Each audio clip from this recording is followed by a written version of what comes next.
On today's show, the NBA playoffs, particularly in the Eastern Conference, are getting very, very interesting. We talk about that with Robby Kalland of CBS Sports on today's show and how it affects the Hawks moving forward. We'll get into all that and more coming up.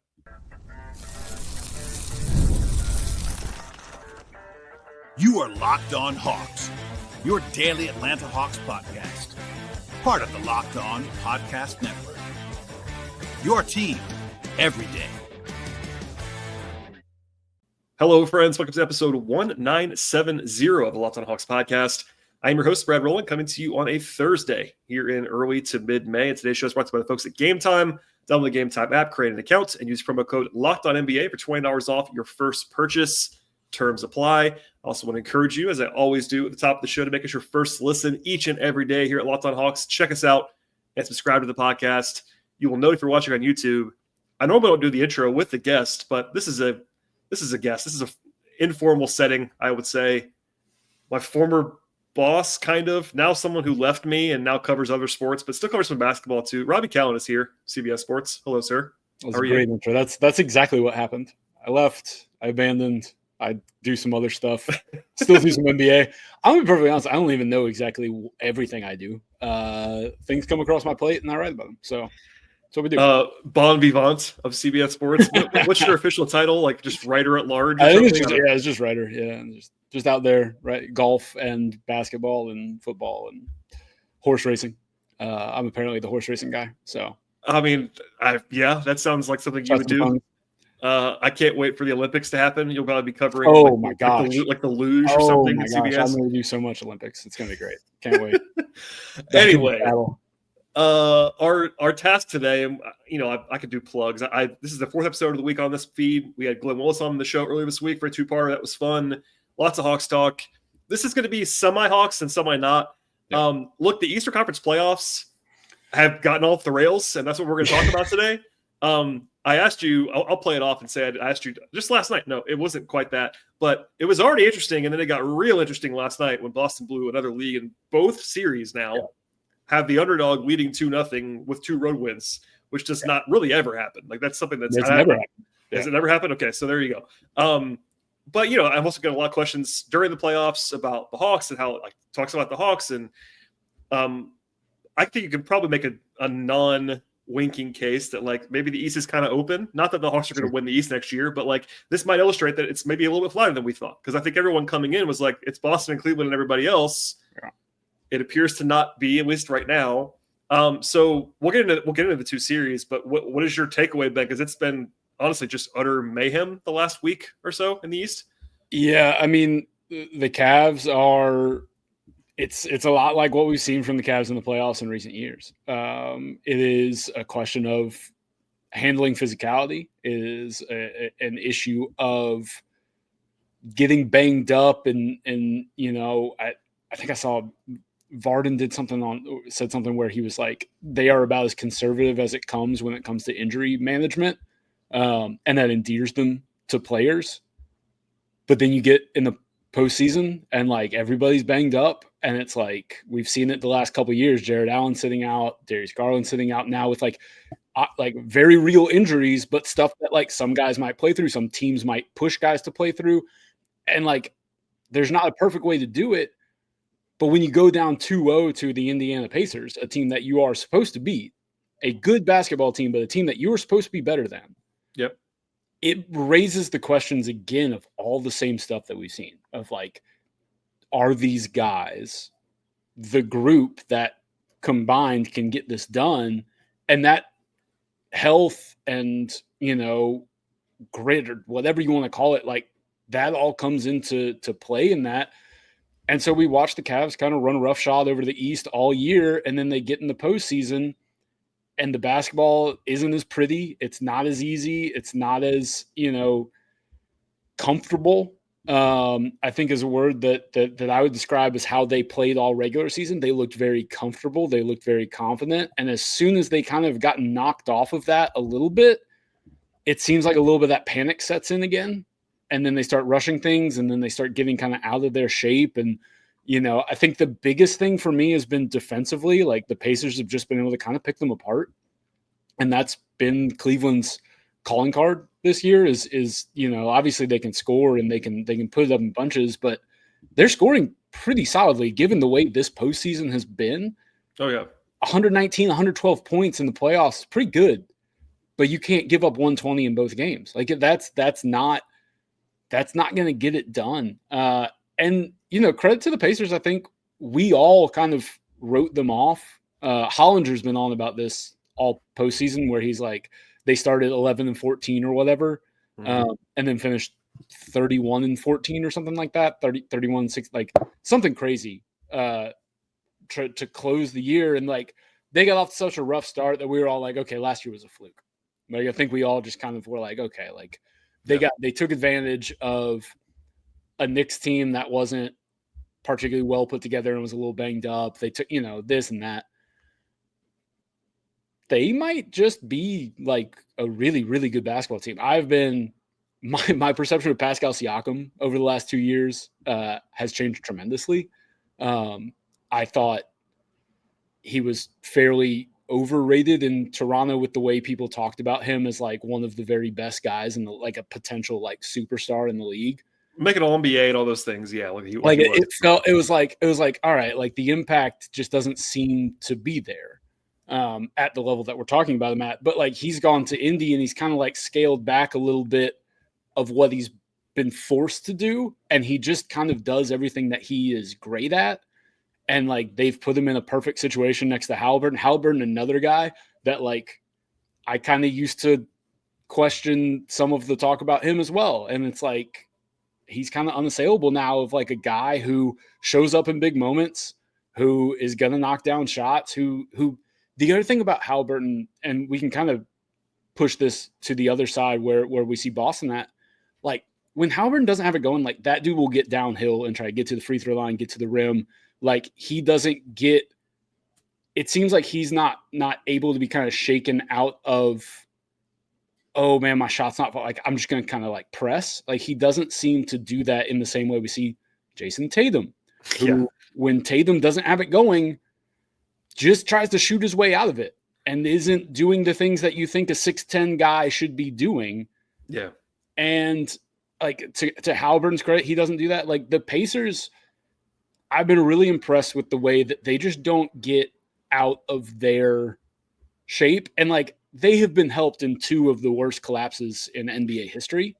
Yes. Like but they've also just kind of hung out and like they execute down the stretch in a way. Nembhard is a demon on defense.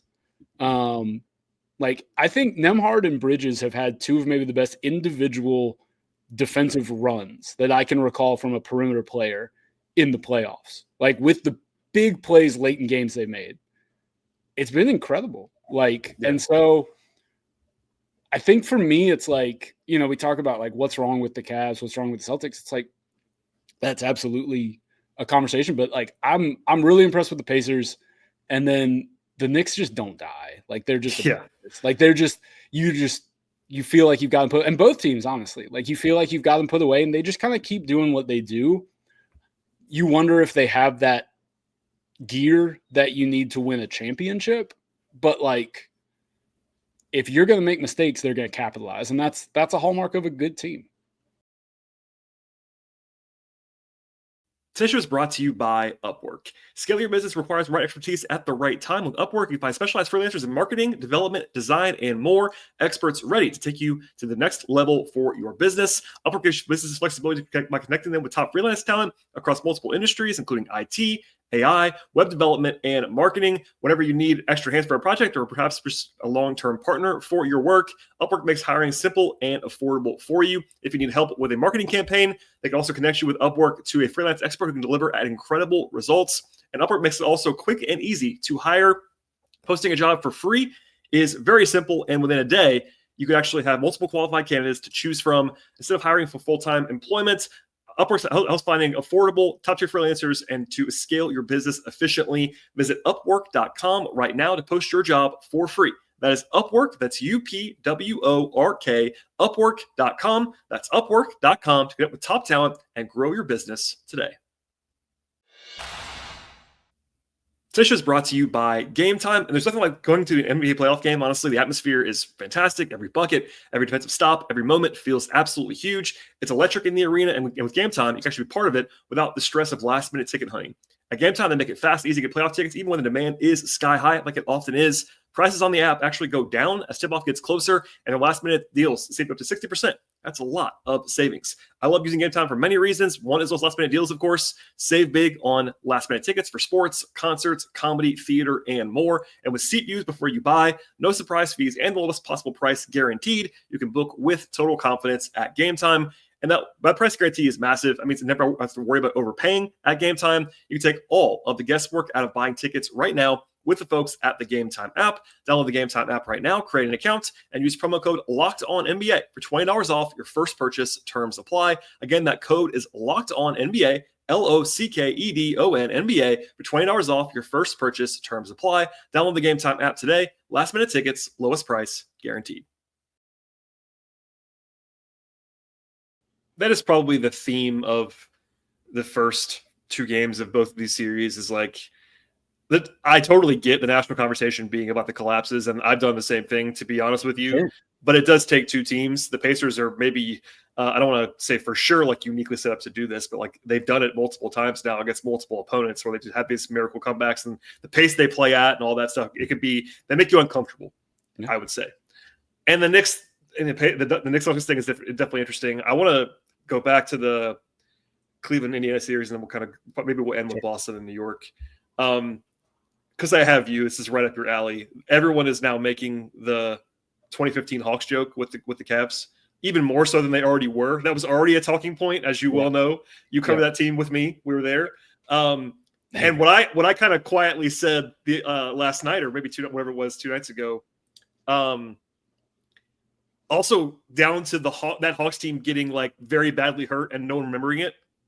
Like no one remembers that the Hawks were like incredibly banged up by the end of that run, and Cleveland's more glaring because they were literally without three of their top six players. And that's like people are mentioning that, but it's like maybe not enough. It's like, hey guys, when you're down three of your top six players and including two like star level players, like that's a pretty big deal. I know they were at home, they were still favored in the game, and they should have won the game. They were still in control of the game. They should have won the game, but it's like they're in more trouble. And we can talk about the betting odds on that stuff. Like FanDuel right now, our friends there have the Pacers at minus 200 or so to win the series. And that is, I think, inevitably linked to the injury question. I think if Cleveland was full health, I don't know if they'd be favored, but it'd be close. Yeah. But they're not full health, and we don't know when they're going to come back. I mean, even Mitchell now. I mean, you watch Mitchell at the end of that game. He couldn't move. He couldn't move his leg. Like they were taking him out on defense because he couldn't move. So I don't know what to make of that, but you're 100% right about the defense. Like a lot's been made of the late offensive foibles of Cleveland in those two games, and that's definitely true. They have they have an 84 offensive rating in the fourth quarter in the two games. That's really bad. But they have a 120 defensive rating for the series in two games. Like, if you can't stop, and Indiana's good offense, but they're not like ridiculously good. Like that's a really rough number, even when you adjust for all the injury stuff. Yeah, I mean, and it's with this Cavs team in particular. You mentioned kind of the Hawks thing. It's like. It's also the parallels are, it's not just, it's like that Hawks team was coming off of a lot of years of lean playoff performances of like, they can't get past the second round. And then it was like, everything comes together, everything coalesces. You have this kind of like perfect storm, the January nobody will forget. And like, but the playoffs are so different. And you just never know how a team's going to be able to kind of port that regular season play to the playoffs when, there's been all the talk about physicality this year and whether it's been too much and all of this. And like, I don't know. I think in certain games, in certain series, it has gone to an extreme, but it's also in the series that you would expect it. Like, that's my thing. Like, Warriors Rockets was a little too physical. Colored me shocked that the Draymond Green, Dylan Brooks series with Ime Udoka coaching one side got a little overly physical and had technicals and flagrants constantly. Like, are we really surprised by that? Like Chris Finch talking about it with the Warriors. It's like, dude, this is what the Warriors do. They push the line.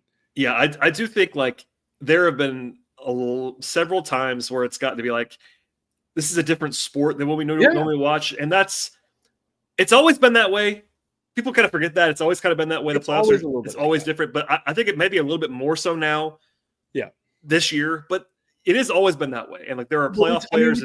We talk about it every year with guys like Jim Harden and, like Shea in the past, where it's like the guys who kind of go through the grift in the regular season, it's harder to get to the free throw line. We've talked about this forever. This has been a decades long thing, especially with guys like Harden and Embiid and like these types that kind of like live and thrive at the free throw line. How many times have we had that conversation about why that doesn't work in the postseason? Like, I understand it, and there are times where it's like, you're like, whoa, they're letting a lot go. Yes. Yeah, it kind of always has been. And like, I guess like the thing that you wonder is the games have been great. Like, oh yeah, it's awesome. And so it's like the league's not going to change anything. No, like, I think they probably would want it to be a little bit higher scoring. You hear people complain all year long about how it's too, and like the reason is if you played like this for 6 months, like nobody would be healthy. Well, and that's the problem now is like how much of I'm not someone that's like, well, this is why the guys have gotten hurt. Like, sure. You can't say that. But like, for instance, there's been games the last couple nights played below 100 points. Like that the Wolves just couldn't make a shot, and that's the Western Conference thing we won't talk about today. They could not score, and it was unbelievable. And then that Knicks game last 91-90. 91-90. 2004 again, dude. We're bringing this is Eastern Conference heritage. It is, but also these are two teams that are like top 5 offenses this season, and that suddenly can't score. And it's like, okay. I mean, some of it's just like the Celtics can't make a shot. Why? Yeah, the Wolves can't make a shot. The Celtics can't make a shot. They missed 13 straight field goal attempts, and they almost won. Half of them were semi-contested. They missed just wide open shots. And they almost won the game. But I mean, on the point about how it is different, because this honestly informs some Hawk stuff too, which I'll bring it back to that a little bit. Like, it is a reminder to everyone, including people like me. Like, it's like, this is a different sport. Yeah. There's been a lot made of the weak link aspect of it, like how it's kind of become more of that, like picking on the one person you could pick on. And that's not new either, but it's maybe been more of that direction versus more of a star thing. And if you're team building, if you're a team that's not in these playoffs or the team that's already out, like the Hawks were, like, you have to think about it like, okay, we got to play like this. And there's a reason why team building is the way that it is. And you're avoiding weaknesses. And like, I always say, like, it's really hard to team build perfectly. Like, you have to understand, like, you have the players you have in some respects, and you can't just pick them all like off of like, you have the guys you have, but you have to be very intentional about how you build a team and build depth. And something I talked about with Glenn over this week on a show, optionality. Like, there's these teams that, like, you have players that can play in one series and then not play in the next one, and then you bring them back. It's all matchup based, man. Like, there are certain guys who can play in certain matchups and then can't in other matchups. And it's like very, very glaring to the point where by game 2 or game 3, it's like, nope, get out of there. Can't do it. It's a different sport. It's something you're playing 7 guys. That's again, that part's not new, but guys that are clearly like good players are suddenly like basically unplayable in some of these series. It's kind of a reminder to team building and future facing stuff. It is. And it's the biggest challenge in this new kind of CBA landscape with the aprons and stuff is like, you are so punished by a mistake in team building. Even one. There's one, you get one $30 million mistake and you got no shot. Pretty much. You have no shot. Like, you can't replace that because, like you said, rotations are still 8 at most. However, you probably need 10 guys that could be part of an 8-man rotation because based on matchups, you might need one thing in one series. And this is why it's kind of funny. We had the whole conversation all year about people like complaining, all these teams play too similarly and, everybody just chucks threes. And you see it in the playoffs, each team requires such a unique like attack and game plan. And like, we don't get to talk about that in the regular season because you don't game plan in the regular season. This is something that I've talked with coaches about. I've talked with, folks around the league. Regular season game planning is, you've walked into the locker rooms where they have the stuff written on the board.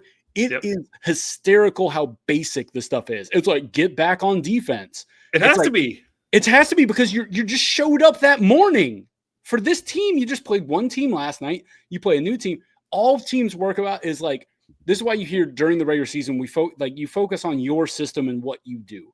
And there are nights where you lose to a team that you are talent-wise better than, because you're just not going to get out of your system to deal with a unique problem that you're only facing for this night and then not dealing with again. Like, we see that all the time, and it's hard to talk about that because like it's a weird thing to kind of say. Like, some nights teams just kind of punt in the regular season. You have to, like, and it's not just, it's the third and four nights. It might just be this team's a terrible matchup for who we have in our rotation right now. But I'm trying to build continuity because it's month 2 of the season, and I'm not shaking up my rotation to face, I don't know, like the Orlando Magic. Like, the Orlando Magic present unique, very different team that compared to most any team in the league. Like, their physicality, their size, what they do, which is why, like, in the regular season, they're a problem for a lot of teams.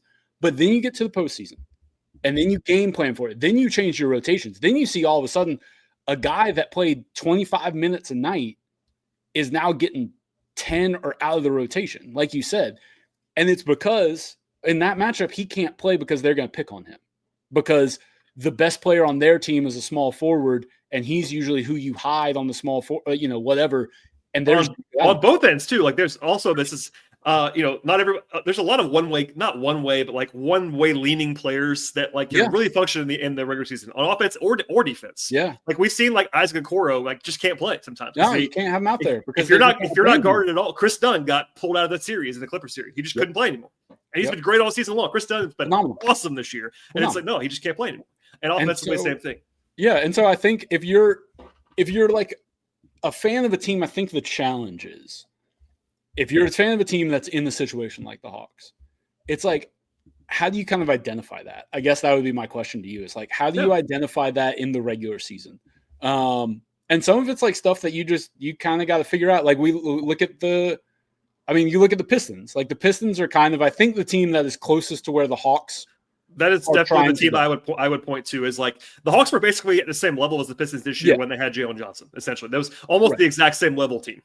And so you look at kind of like what you're trying to do, and you look at the Pistons team where it's like, okay, you have these guys, and it's kind of funny to look back at that 2015 Hawks team where it's like, if you have a specialist, Kyle Korver, he better be the best at that job.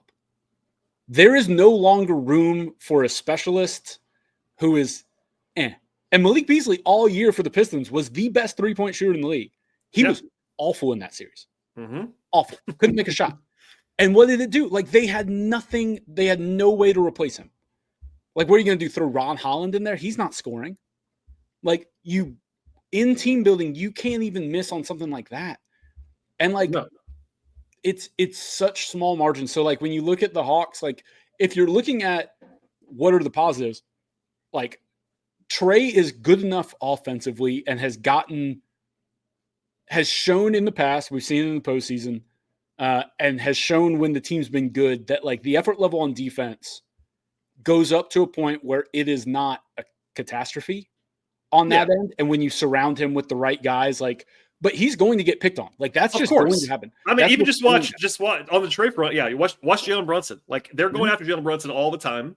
And you can compete. By the way, Halliburton's the same way. He's taller than Trey, 100%. But he gets picked on all. There's always going to be. But if you're so good, like those guys are, you can hang out and it's not a big deal. But you do have to have a plan for it. You have to be able to scram out of those guys and all kinds of stuff. Yeah, which is why you need guys like Dyson Daniels. You need guys like Jalen Johnson who have, like you said, switchability, can scram, and you've got to have that constant communication.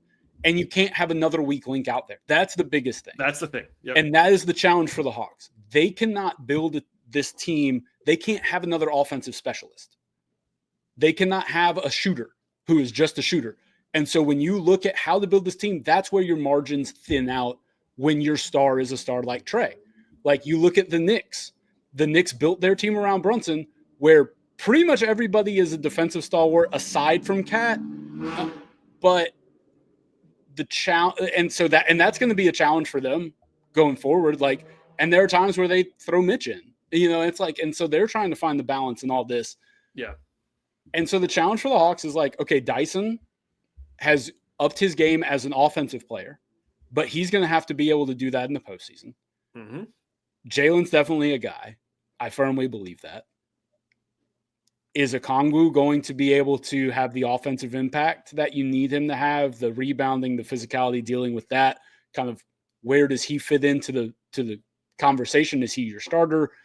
These are all the questions that this new regime has to have. Landry's out, so now whoever that is, yes, whoever that is comes in, and that's the challenge. And I think you look at this postseason, if you're looking at it from a Hawks perspective, I think it is a reminder of how thin the margins are, and how, the Bucks were, we thought they made, they made the all-in move by going for Dame, and obviously injuries play a big role in what's happened. Yeah.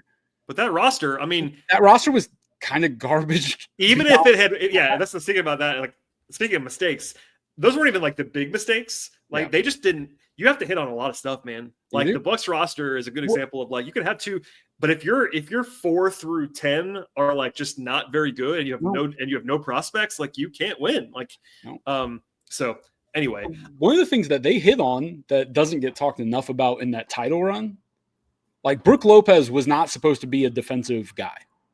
Oh, Never. Yeah. He was not good defensively in Brooklyn. And they figured out, Bud figured out how he was bad in LA too for that brief second he was there. Yeah. Bud figured out how to get him to, like, be a god level drop defender for, I don't know how it happened, but, like, he just figured out whatever works in Brook's brain. They built a team around, kind of sneakily built a team around that. Kind of. And then they've gotten away from that. And, like, when you don't have Brook playing that one role that he's good at on defense, he gets shredded. We saw that this year because he's old. He can't move. He's got a back injury. And, like, there was a time where guys that you didn't score on the Bucks at the rim because they had Giannis and Brook. And, like, the Pacers series was a layup line. Yeah. And it's just a reminder of how quick this stuff goes too. If you sign a guy who was good at one thing, but all of a sudden he's just kind of okay at it, you're cooked. It's team building. Unbelievable how hard it is right now in the NBA. Despite the fact that talent league-wide is better than it's ever been, it's so hard to build a cohesive team with the rules in place. Team building is always on the knife's edge. It's why every single little thing matters and why it gets covered and all that stuff matters. Today's show is brought to you by OpenPhone. If you're running a business, you know that every single missed call is money left on the table, perhaps. And think about the last time you actually called someone with an urgent need, perhaps for a plumber or for a service provider. If that person didn't answer, did you wait or call back? Probably not. You moved on to something else. And that's why you need OpenPhone. OpenPhone is the #1 business phone system, and it's built to streamline and scale customer communications, all from an app on your phone or your computer. And OpenPhone, they actually allow you to manage your business calls and texts from a single app. And the shared inbox feature they have is an absolute game changer. Your whole team can jump into any conversation instantly without missing a beat. And OpenPhone's AI agent can also handle your calls after hours, answer common questions, and capture any leads, so you actually never miss a customer. And OpenPhone is also offering my listeners 20% off your first 6 months at openphone.com/lockedonnba. That is OpenPhone, OpenPhone, openphone.com/lockedonnba. And if you have existing numbers as well with another service, OpenPhone will port them over at no extra charge. OpenPhone, no missed calls, no missed customers. I do want to ask you before we. So Cleveland, are you like, okay, we don't know as we're recording this on Thursday midday if anyone's going to come back for the next game. That'd be nice to know that. We don't know the answer to that. By the time you listen to this podcast, you might know. We don't know. Look, they're plus 160 to win the series right now, down 0-2 going back to Indiana. I would pick Indiana right now, that's just different than what I thought it was going to be. I mean, do you agree? How do you feel like Cleveland's chances are? And then we'll get to Boston's chances, because I think everyone thinks that they probably have a better chance than Cleveland does. Right. But what do you make of both? I guess we'll go both of these chances. How are the projections moving forward? Yeah, I mean, I would lean Indiana. Like, I wouldn't bet them at minus 200. Like, I would not either. I agree. But I mean, the thing is weird game too, but that's what like those are the games that series flip on, right? Like I think that's the biggest thing. People look at this stuff and they go like game 1, the Pacers just kind of like outplayed the Cavs. They were better. They executed better down the stretch. They did all that stuff. And they couldn't stop them the whole game, like you said. Right. And game 2, like Donovan Mitchell goes crazy. You have 3 guys out. Mitchell goes nuts. That's a game as the Cavs you just have to win because you don't know if you're getting the other guys back going to Indiana. And like, I think mentally it's got to be demoralizing for Cleveland. Like I can't imagine it's brutal. I like all the guys, and this is the same team that's been together. Like that's the other thing. It's not like this team is like, okay, well, we're a new group. Like this is the same group that's done this. Yeah. For now the 3rd straight year. They made one trade, had to be with the Hawks. They got the Andre Hunter, and that's basically all they've done. And now he's hurt. And so it's like, this is the same group. I find it hard to believe that, they're not going, oh no, here we go again. And so from a mental standpoint, I don't think it's good. From a physical standpoint, it's obviously not good. And I think the Pacers have kind of been a nightmare matchup for them. And game 3 is so big. I mean, for obvious reasons, like not that you can't win 4 in a row, but like it's not likely to happen. So game 3 becomes the closest to a must win you can get without an elimination game. And then you don't know who's going to play for you right now. No. Garland won't have played in a week plus. No. If Mobley's missing a playoff game, and Hunter, same thing. That's a real thing, man. They're not just holding those guys for no reason. Like it's at least on the knife's edge. Especially after going down 1-0. Like if they were up 1-0, then you 100%. Go like, all right, maybe they're being cautious. Because you get the little bit of a benefit of the doubt, and it is different to be. Let's just say fast forward, and they're down 3-1. Being down 3-1 going home for game 5 is a different proposition as far as like potential to win the series than being on the road. So what they really, really have to do is at least split, and then you're alive. You're obviously the underdog down 3-1, but you're alive. Yeah, and I think you lose game 3. Either one of these teams, you lose game 3, and it's like it's not curtains, but it kind of feels like curtains if you go not 3-0. Yeah, and then Boston, it's like some of me feels like they're just running into the shooting regression that they are due for almost. I mean, it's not new. Yeah, part of that is, the reason why we haven't done more on Boston. They've also put a 20-point lead up, and they're shooting terribly. I was going to say, the only reason why we haven't done more on Boston is because every single podcast today that is released will all be all about Boston. I get it. But, just to say out loud, they were up 16 last night with 9.5 minutes to go. They scored 9 points the rest of the game. You already said they missed 13 consecutive shots. Impossible. A lot of them were not great shots. And, look, know me. Half of them were wide open threes. You know me, and my listeners know me. It takes everything for me not to be like, this is going to even out. They're shooting too badly. And I do mean that to some degree. But look, Tatum and Brown are 27 of 85 from the field. Yeah. And they're not, if you watch these games, and like I know you are, they're not, like they're missing some pretty good looks for sure. Sure. But Brown doesn't look like he's 100% right to me. No, he's not moving great. And Tatum's playing into every bad urge that Tatum has ever played into. And look, they're not creating advantages. Like they're taking a lot of like one-on-one. And obviously the meme possession of last night's turnover at the end from Tatum was like the worst of Tatum. But this is the fear with this team that we all kind of maybe forgot about after last year. If they ran through the playoffs, this was the fear before that. Like they don't have the point guard, like lead guy to settle it all down. And Tatum's going one-on-one at the end of the game. And I'm like, this is not a good situation for them to be in. Like, he obviously could have made a shot there to win the game. But, man, their offense, like, they have a 77 offensive rating in the fourth quarter of the series. And by the way, the Knicks, I know they play like 6 guys, so it's different.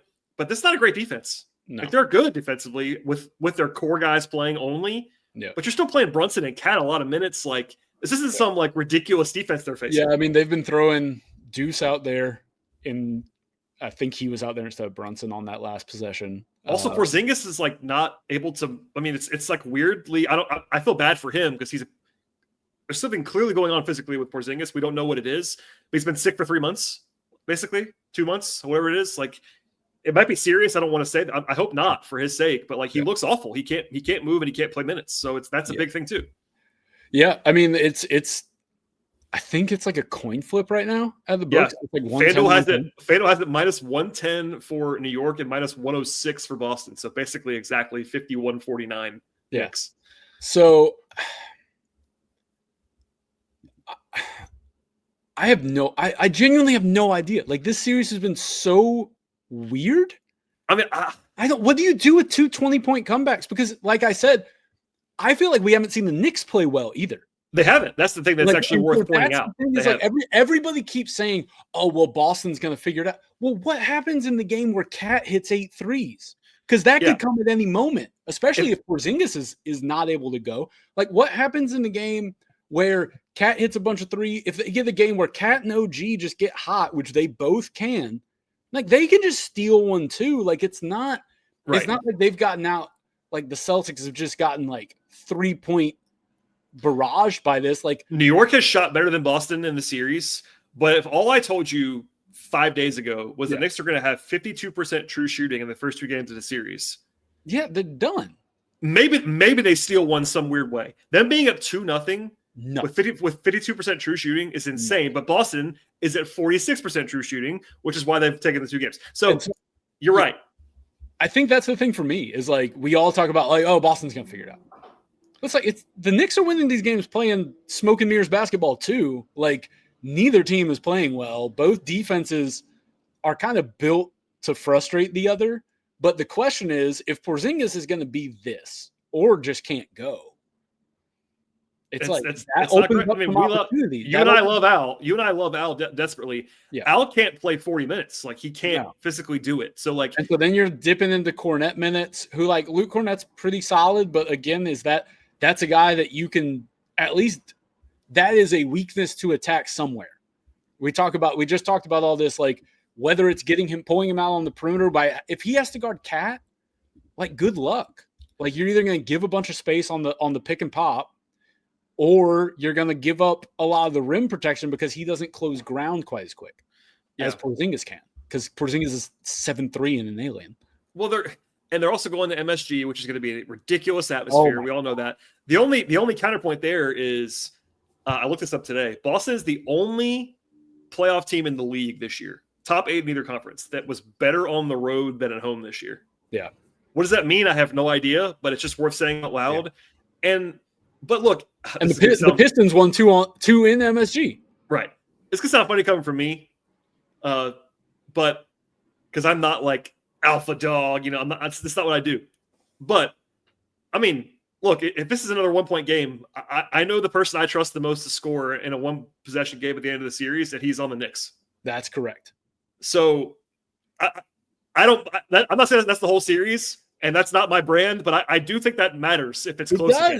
So here's the thing, and, like, we've gone back and forth on this a few times, but it's like the hardest thing for people to wrap their head around is with the regression talk and with the shooting talk. The playoffs, the most important time of year in basketball, are small sample by definition. You're just talking to me now, which is fine. That's fine. They are by definition small sample. So guess what? If you lose 2 games in a fluke, you don't have 80 more to go pick it back up. You got 5. Okay? It doesn't automatically come back in those 5. Like, if you lose 2 games on weird shooting in October, November, December, you probably will get them back when you get hot in February. But guess what? You don't have 2 months to wait till you get hot. You better figure it out now. And I don't know if Boston will. They could. They absolutely can. We saw last year how good they can be when they're at their best. Derek White's not shooting it well. Jason Tatum's not shooting well. Jaylen Brown's not shooting well or moving well. Kristaps Porzingis not moving well. Like, they just might. And we also have to talk about this. Part of the reason we haven't seen anybody repeat is they've played so much basketball. Bunch of those guys were playing Olympic basketball after playing all the way through July. I don't think I've heard many people. I don't consume every podcast, so, like, I'm sure somebody's brought this up. That's worth pointing out. But these guys have played more basketball than anybody right now. And so you're talking about a team that could just be kind of worn down. And what happens when you're tired? You don't shoot great. This looks like a lot of tired legs on these jump shots. Like, these are guys playing their 200th game of the last 2 years. Yeah. Legitimately. That's nuts. No, it's like what you made me think of. Your point's 100% right about the small sample size thing. I cover baseball too. And like, it's the ultimate scenario. Baseball's even more like Baseball's this. even more hysterical because you go from 162 to Right. 7. It becomes the ultimate It's it's the ultimate large sample size sport, and the way that it is very random. You need a huge sample size, then you get into playoffs, and it's like, oh, best of 3. You're like, okay. That's the funniest one. And it's best like of 3 is so funny. the winner of this series doesn't 162 games. And I mean, look, and that's the thing. That's what they decided to do. The winner of that best of 3 doesn't mean that they're the better team, but it means they're advancing, and that's all that matters by the end. And they were better for 3 games when it mattered. Like right now, if you ask me who the better team is between Boston and New York, I think it's Boston. Yeah. But guess what? They got to win 4 of the next 5. Doesn't matter. That's Doesn't matter hard. if they're. Listen, this is why we love It's sports. Is they don't play them on paper. You have to watch. And we get to watch weird stuff happen. And look, if we get Knicks Pacers and it's 1999 again, let's go. I would. That would be. Yeah. Honestly, I've not even gotten to the point where I'm thinking about Knicks Pacers, but it's very, very, very possible at this point. Staring it in the face. I mean, everybody's Boston Cleveland future to meet in the conference finals bet is on fire right now. I would say no one's having fun with that one. All right, Robbie. Before we get out of here, anything else you want to add? I mean, we could talk forever. We're not going to do that because people get mad at me for going too long. But anything to play? I mean, I know you're. Are you still guesting on the podcast? I'm still guesting on the podcast. The three guests, no host model on the podcast. America's only hostless podcast, the podcast. We'll have a PGA show next week. It's an inside joke if you don't know, but listen to the podcast. Yeah, I got that. Read all the fine stuff over at CBS Sports from my colleagues on the NBA side. They're doing far more than I am on that. But if you like golf, I'm writing about a lot of golf stuff. I mean, I saw you. I might dip a toe in the NBA waters here and there. I saw you got the privilege of writing the LeBron will miss the Met Gala post. I saw that on your archive. No, listen, I here's the thing. My job is to take them for the team. Like that's where I see I'm here. I'm a team player. Listen, we talked about it's playoffs. You got to have optionality. And like my job, I was a late addition to the team. They've got continuity. They know what they're doing on the live blogs and the posts and all this. My job, you guys don't want that. Like filling gaps, baby. One of the editors drops it in. It's like, we should get a headline on this. I see that nobody has said anything for 5 minutes, which is writer code for, I don't want to do that. Yep. And I'm like, we've all been there. I'll do it. Raise my hand. I got it. 237 words coming right up, baby. Full well, we've written a lot of 213 word posts together over the years. So I know exactly how that looks. And an art form. It is an art form. Well, thank you, Robbie, for spending a little bit of midday lunchtime with me on a Thursday, on your off day, so to speak. So thank you for your time and your service. A pleasure. Follow Robbie's work at CBS Sports. I used to work there, kind of. I don't know. It's one of those things. But follow Robbie. Please subscribe to this podcast. I'll have some more Hawks-focused content, maybe as soon as tomorrow. So please stay tuned. Subscribe, Apple, Spotify, YouTube, and we'll see everybody next time.